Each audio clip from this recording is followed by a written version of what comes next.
Good morning and welcome to Face the Nation. Hurricane Florence is now officially a depression, but the rain and threat of flooding will continue over the next few days as Florence creeps through western Virginia, the Ohio Valley, and finally New England.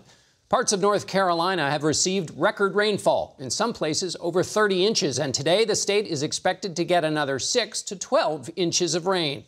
More than 580 people have been rescued from the storm in the Carolinas, and at this point the death toll stands at 14.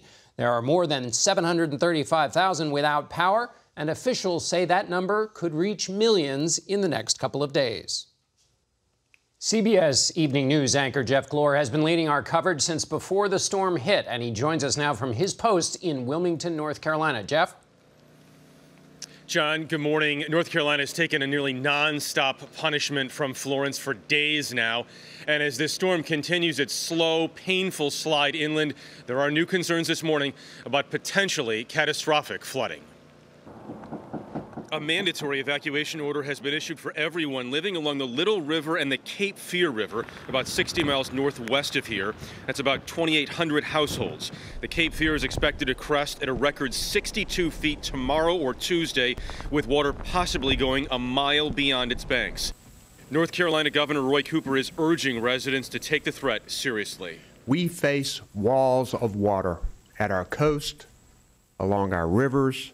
This system is unloading epic amounts of rainfall, in some places measured in feet and not inches.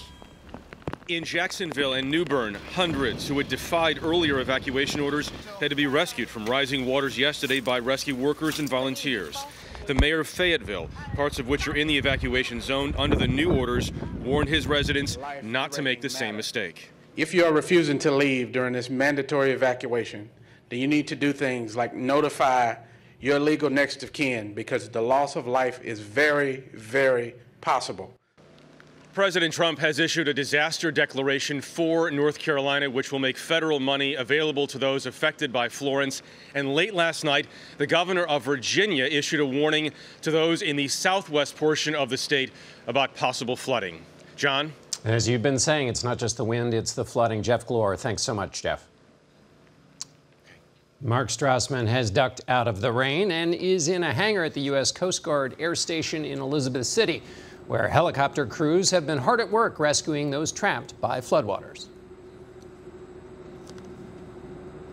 Good morning, John. That significant inland flooding that Jeff just talked about remains a significant threat and a rescue challenge. And these air rescue crews with the Coast Guard expect another busy day today. They saved 57 people yesterday, hoisting them by cable to safety from cars, roads, and rooftops. In one case, they rescued 13 people, including an elderly woman who leaned on 2 crutches to wade through waist-deep water. She was raised 40 feet in a rescue basket to the helicopter, an elderly woman. We flew with the Coast Guard yesterday. From the air, you sense the scope of the challenge, how unreachable some flooded neighborhoods seem. In the days ahead, there will be more rain, more flooding, more rescues needed by these helicopters, and in some cases, they will be saving people that rescue boats can't reach. John?